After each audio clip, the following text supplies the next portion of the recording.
तेबे पेट्रोल एवं डीजेल बिक्री न करने प्रसंग में जोगाण मंत्री कृष्णचंद्र पात्रंकर उद्वेग पेट्रोलियम संघर निष्पत्ति पर बैठक डाकिले जोगाण मंत्री लोकसभा भवन में संध्यारे बसिबो एही बैठक पेट्रोल पंप संघ एवं विभागीय अधिकारी सहित मंत्री ए प्रसंग में आलोचना करेंगे। मंत्री कहते कृषक नौका जेनेरेटर और विभिन्न मेसीन पेट्रोल और डीजेल दरकार पेट्रोल पंप गुड़िक बटल बिक्री न कले जेनेरेटर केमी चलिबो नुआ गाइडलाइन चिंता करा जाउछि खूब शीघ्र यह गाइडलाइन आसबो बोली मंत्री कहते।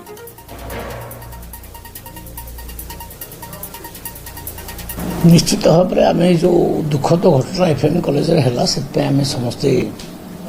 विव्रत और चिंतित केमती है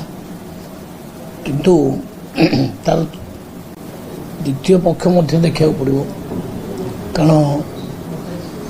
कृषक माने पंप सेट चलाउछन तो पुणी से माने आसिक जारकिन पेट्रोल डीजेल देवे एवं जो माने नौका चलाउछन माछ धरिया पई सेतरे मध्य पेट्रोल डीजेल दरकार जेनेरेटर दरकार जेनेरेटर पई तो विभिन्न मेसीन पई से माने जारकिन देवे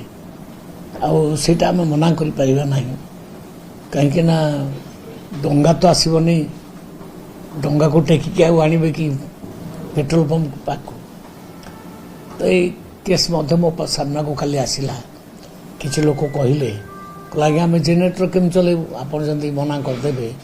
आम जेनेरेटर टेकी टेका कौन नहीं कि जीवु पेट्रोल टांगी को मूल ना से विषय चिंता करवा से आमर अधिकारी मानक एवं पेट्रोल जो मैंने बिकुंट डीलर मानक समस्त मीटिंग डाकी संध्या बेले 5टा 6टा बेल डाकी सहित बसिक गोटे निर्णय पहुँचू किसी गाइडलाइन नुआ गाइडलाइन आणबू कि चिंता करूँ एमानकर भी असुविधा हे नहीं चाषी मैंने भी असुविधा हे नहीं माछ धराली लोक भी असुविधा हे नहीं जिते कंट्राक्टर माने कंट्राक्ट कर भी दरकार पड़े से समस्त